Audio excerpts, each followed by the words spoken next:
साजिशें झूठ के पांव नहीं होते। वीरभद्र गुट बनाम मित्र मंडली की आज बात करते हैं कि कल डिप्टी सीएम मंत्रिमंडल की बैठक में आए तो उनकी बॉडी लैंग्वेज क्या थी, क्या वजह थी कि उनको पोस्ट लिखनी पड़ी साजिशें झूठ के पांव नहीं होते, क्या वजह थी कि विक्रमादित्य सिंह खुलकर उनके सामने आए, उन्हें वीरभद्र स्कूल ऑफ थॉट का स्टूडेंट बताया और सरकार के मंत्री का बयान आया कि सरकार जो है चट्टान की तरह खड़ी है, हाउस इज इन ऑर्डर। क्या हाउस इज इन ऑर्डर है या नहीं है, इस पे बात करेंगे। विपक्ष क्यों मजे ले रहा है, साइड पर बैठकर तमाशे देख रहा है कि कब उसकी लॉटरी लगे और लॉटरी क्या लगेगी, इस सारी बातों पर चर्चा करते हैं। मुकेश अग्निहोत्री की पोस्ट जिसमें उन्होंने लिखा कि उनके खिलाफ साजिशें हो रही हैं, झूठ के पांव नहीं होते, क्यों आई? मुकेश के खिलाफ साजिशें हो रही हैं। पिछले 4 महीनों से डिप्टी सीएम सेक्रेटरीट में नहीं आए। पिछले 4 महीनों से डिप्टी सीएम और सीएम की बात नहीं हुई। दोनों नेता दिल्ली गए थे, किसी ने उन दोनों की इकट्ठे फोटो नहीं देखी। हरौली महाउत्सव हुआ, उसमें सीएम साहब को डिप्टी सीएम साहब ने बुलाया, सीएम साहब नहीं गए। इन सारी चीजों को अगर आप जोड़कर देखें तो दूसरी तरफ देखें कि सरकार और विपक्ष के बीच 7 विधायकों का फासला है। सरकार के पास 40 विधायक हैं, विपक्ष के पास 28। 7 उधर से छिटक कर इधर आते हैं तो इधर 35 हो जाएंगे, उधर 33 रह जाएंगे, यानी छोटा सा डिफरेंस है।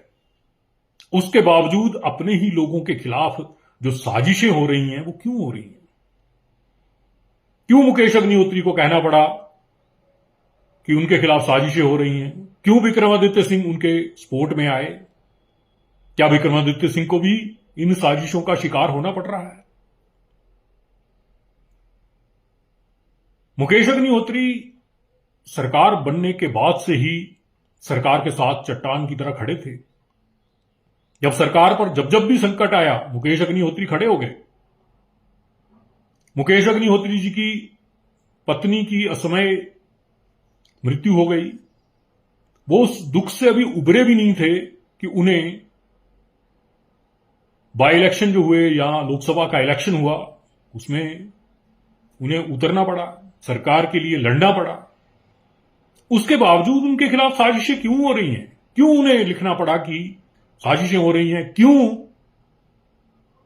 वो 4 महीने से मुख्यमंत्री से बात नहीं कर रहे? क्यों वो 4 महीने से सेक्रेटरीट में नहीं आ रहे? इसका मतलब कोई बड़ा कारण है, कोई बड़ा रीजन है, कोई बड़ी साजिश उनके खिलाफ हो रही है। यही बात जो है, इस बात की पुष्टि विक्रमादित्य सिंह की पोस्ट में की कि जो साजिश करता है वो जब कोशिश नहीं कर पाते तो साजिशें रचते हैं। क्यों उनको कहना पड़ा कि deputy CM Virbhadra school of thought के एक विद्यार्थी हैं? ये सारी चीजें अगर आप जोड़कर देखें तो आपको लगेगा कि सरकार की हालत ठीक नहीं है। ये बात सच है कि सरकार के पास पैसे नहीं है, कोई डेवलपमेंट के वर्क नहीं हो रहे, सारी चीजें रुकी पड़ी हैं। लेकिन ये 2 लोग वीरभद्र स्कूल ऑफ थॉट के डिप्टी सीएम और विक्रमादित्य सिंह, इनका कोई काम नहीं हो रहा। विक्रमादित्य सिंह जो भी काम कर रहे हैं वो सारे केंद्र सरकार से लाए हुए पैसों से कर रहे हैं। अपनी स्टेट से उनको कोई पैसा नहीं मिल रहा। जो भी उद्घाटन वो करते हैं, जो भी सड़क बना रहे होते हैं, वो सारी की सारी केंद्र सरकार के पैसों से आए हुए कामों से हो रही हैं। तो वहीं दूसरी तरफ डिप्टी सीएम, उनके 2 प्रोजेक्ट, शिमला रोपवे प्रोजेक्ट जो 1200 करोड़ रुपए का है, 250 बसें जो एचआरटीसी में आनी है, उसमें रोड़े अटकाए जा रहे हैं। मुकेश अग्निहोत्री चाहते हैं कि इनके ग्लोबल टेंडर हो, लेकिन मित्र मंडली कहती है कि नहीं, ये अपने चहेतों को दिए जाने चाहिए। इसकी वजह से मुकेश अग्निहोत्री को हटाने की साजिशें हो रही हैं। मुकेश अग्निहोत्री को प्रदेश कांग्रेस का अध्यक्ष बनाने की चालें चली गई ताकि वो मंत्रिमंडल से हटें, अपने किसी मित्र को वहां पे एडजस्ट किया जाए और रोपवे प्रोजेक्ट और जो बसें हैं वो खरीदी जा सके, अपने चहेतों को दिलवाई जा सके। इसी से खफा हैं डिप्टी सीएम। उन्होंने कहा कि वो अपनी जो पोस्ट है डिप्टी सीएम की और अपने जो 2 महकमे उनके पास हैं उनसे वो खुश हैं। वो नहीं बनना चाहते कांग्रेस के प्रदेश अध्यक्ष। तो जाहिर सी बात है उन्हें प्रदेश अध्यक्ष बनाने की बात इसलिए हो रही है ताकि रोड़े को हटाया जाए।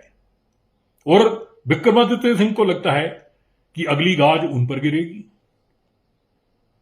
इन सारी चीजों को आप जोड़कर देखें तो आपको लगेगा कि ये लड़ाई जो है वो कांग्रेस भाजपा की नहीं है, वो वीरभद्र गुट बनाम मित्रमंडली की है।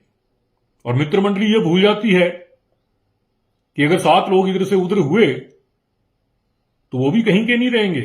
अगली बार उनके जीतने के चांस तो छोड़िए, इस बार भी वो अभी इलेक्शन करवा लें तो उन्हें पता लग जाएगा वो कितने पानी में है। ये सरकार वीरभद्र सिंह के नाम पे बनी, वीरभद्र सिंह के पोस्टरों के नाम पे बनी, वीरभद्र सिंह के कामों के नाम पर बनी। लोगों को लगा कि वही काम होंगे जो वीरभद्र सरकार में हुआ करते थे, लेकिन हुआ उल्ट। यहां तो साजिशें होने लग पड़ी। काम होने की जगह जब साजिशें होने लग पड़े तो आप खुद सोच लीजिए कि जनता तो हाशिए पर है। अपने ही डिप्टी सीएम के खिलाफ जब साजिशें हों तो बाकी लोगों की क्या औकात, बाकी लोग कहां खड़े हैं, बाकी लोग किस श्रेणी में आते हैं, आप उसका अंदाजा लगा लें। बेरोजगार चीख रहे हैं कि उन्हें नौकरियां नहीं मिल रही। जिन बेरोजगारों ने टेस्ट क्लियर किए हैं उनके रिजल्ट निकल गए हैं, उनको नौकरियां नहीं दी जा रही। ड्राइंग मास्टर, उनको अपॉइंटमेंट्स नहीं दी जा रही। ब्लाइंड्स जो हैं वो चीख चिल्ला रहे हैं कि उन्हें नौकरियां दी जाएं। करुणामूलक संघ जो है वो अलग बिखरा पड़ा है, उन्हें नौकरियां नहीं दी जा रही। वोकेशनल टीचर इतने दिन बेचारे गरजे चले गए, उनसे कोई बात नहीं हुई। आउटसोर्स के जो एम्प्लॉय थे उनसे वायदे किए गए थे कि उनके लिए पॉलिसी बनाई जाएगी, कोई पॉलिसी नहीं बनी। ये सारी चीजें अगर आप देखें तो आपको पता लगेगा कि सरकार कहां खड़ी है। सरकार ने कोई काम नहीं किया। सरकार को पता है कि वो जाएगी, इसलिए वो चाहते हैं कि 5 साल आराम से निकाल लें, उसके बाद कांग्रेस पार्टी का भट्ठा बैठता है बैठ जाए। कार्यकर्ता छिटक गया है, नेता दूर हो गए हैं, किसी के काम नहीं हो रहे तो क्यों साथ चलेगा कोई। आपने देखा अब किसी भी मंत्री या मुख्यमंत्री के जो कार्यक्रम होते हैं उसमें भीड़ नहीं होती, कार्यकर्ता नहीं होते, जोशोखरोश नहीं होता। इसलिए होता है क्योंकि यहां काम नहीं, साजिशें हो रही हैं। आपको क्या लगता है कि साजिशें होनी चाहिए या काम?